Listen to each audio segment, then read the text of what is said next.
છાણિયાથર શાળાની વેદના વર્ષોથી જર્જરિત માળખામાં શિક્ષણ તંત્રનું મૌન, વિદ્યાર્થીઓ તાપ, વરસાદ અને ધૂળ વચ્ચે ભણવામાં મજબૂર.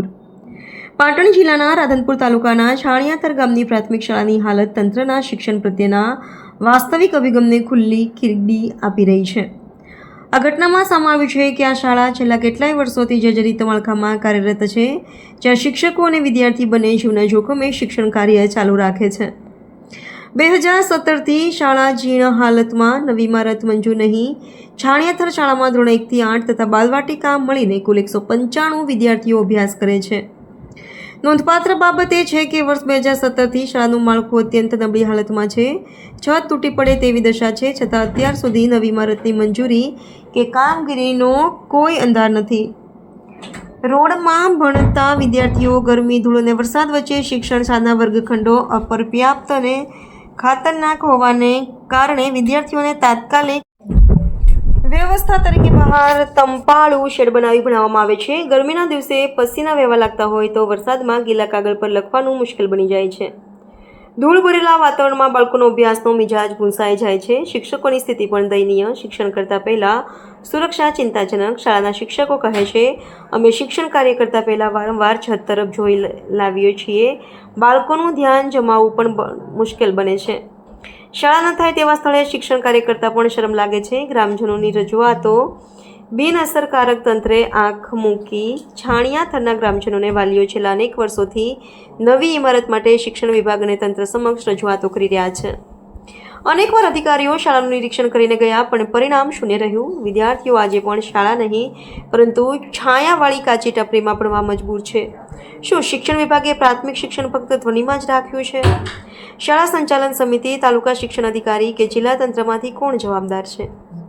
જ્યાં બાળકોએ ભણવું જોઈએ ત્યાં બળાત્કાર રીતે સર્વાઈ કરવાનું શીખવવામાં આવે છે. રાજ્ય સરકાર અને જિલ્લા તંત્ર તાત્કાલિક છાણિયાથર શાળાની નવી ઇમારત મંજૂર કરે. બાળકોને શોષાઈને નહીં પણ શીખીને આગળ વધવાની તક મળે. આવું શિક્ષણ નહીં જોઈએ જ્યાં શાળા બેરંગ હોય અને ભવિષ્ય અંધારું. છાણિયાથરના બાળકો એક હકના હકદાર છે અને એ છે શિસ્તબદ્ધ અને સુરક્ષિત શિક્ષણનો. ભરવાડ ગોવાભાઈ વાલાભાઈ, આચાર્ય શ્રી છાણિયાથર પ્રાથમિક શાળા. 2017ના પૂર્વ વખતે અમારી શાળા ડેમેજ છે. હાલ બાળકોને બેસવાની બહુ તકલીફ પડે છે. બહાર પ્રાર્થના શેડમાં, લોબીમાં અને બીજા બાકીના રૂમો છે એની અંદર બબે ધોરણો કરીને બેસાડીએ છીએ.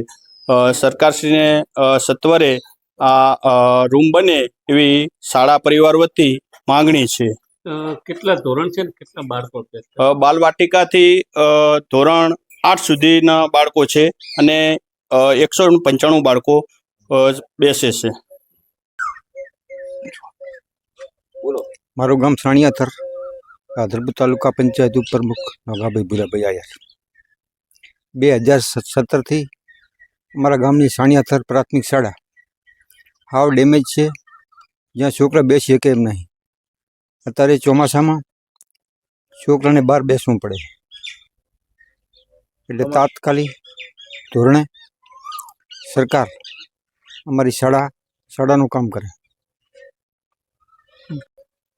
નમસ્તે, મારું નામ કૌશિકભાઈ ભોજાભાઈ છે. હું ધોરણ 8માં અભ્યાસ કરું છું. અમારી શાળામાં ખૂબ જ રૂમો ડેમેજ અને જર્જરિત છે, એટલે અમે શેડમાં બેસીએ છીએ. કારણ કે અમે પ્રાર્થના હોલ, મેદાન, લોબીમાં અને બેસીએ છીએ, એટલે અમને ખૂબ જ ડર લાગે છે. એટલે અમે એટલે જ ભગવાનને કહીએ છીએ કે જેટલું ખૂબ થાય એટલું તેટલી જ અમારી સ્કૂલને જલ્દી બનાવો. અસ્તુ. મારું નામ પ્રિયંકાબેન વસરામભાઈ છે. હું ધોરણ 8માં અભ્યાસ કરું છું. હું છાણિયાથર પ્રાથમિક શાળામાં અભ્યાસ કરું છું, જે રાધનપુર તાલુકામાં આવેલ છે. અમારી શાળા ખૂબ જ ડેમેજ છે. તેના રૂમો પણ ખૂબ જ બગડેલ છે. તે અમારે રૂમોમાં જવાનો બીક લાગે છે. તેમાં 2 રૂમો સારા છે, એટલે અમે એક રૂમમાં બે ધોરણ અભ્યાસ કરે છે અને બીજા 4 ધોરણ અહીંયા પ્રાર્થના હોલમાં, મેદાનમાં, ક્યારેક સ્ટેજ ઉપર ત્યાં અભ્યાસ કરીએ છીએ. અમારી શાળામાં જે રૂમો ડેમેજ છે એ ખૂબ જ ડેમેજ છે, એટલે અમે રૂમોમાં જતા નથી. એટલે પ્રાર્થના હોલમાં અમે એક સાથે અભ્યાસ કરીએ છીએ. 4 ધોરણ એક સાથે અભ્યાસ કરીએ. મારી વિનંતી છે કે સ્કૂલને જલ્દી બનાવે. અસ્તુ. શું નામ છે? આપણું નામ રામાભાઈ, માજી સરપંચ, ગામ સાણિયાથર. શું તકલીફ છે શાળામાં? શાળામાં ડેમેજ રૂમ થઈ જાય, 40 વર્ષથી રૂમ છે જોના રહી, 40 વર્ષથી. ડબલ મારના 4 ની 8 રૂમ આવે તો 50 વાળાને આગળ ના થાય, અને શિક્ષકની ઘટ છે. કેટલી શિક્ષકોની ઘટ છે અને રૂમો કેવા ખરાબ 3 કે 4 ની ઘટે ને, 4 ની ઘટે શિક્ષકોની. અને રૂમો કેવા છે? રૂમાવર 40 વર્ષ મારા બાએ કરાયા હતા, ટીકરના નવા રૂમ કેડ્યા પણ ડબલ ના આયા. આ મોટા રૂમ રહ્યા ને છોકરા બેહી કે મને નથી, 40 વર્ષ થાય ને. તો શું માગણી રૂમની ડબલની, 4 ની 4 ડબલ કેડી થઈ જાય તો 50 વાળાને આગળ ના થાય. મારું નામ આયર ભોજાભાઈ વીરાભાઈ, સાણિયાથર ગામનો વતની સરપંચ છું હાલમાં.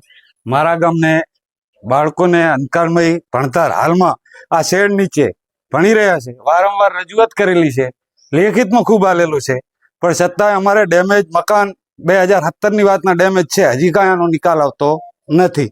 તો આગળ સરકારશ્રીને મારી નમ્ર અરજ છે કે આનો ઝડપી નિકાલ આવે અને છોકરાનો અંધકારમય જે જીવન હાલમાં ભણતર ભણી રહ્યા છે એનું ભવિષ્ય ઉજ્જવળ થાય એવા પ્રયત્ન કરે. શું નામ છે અને કયા ગામના છે?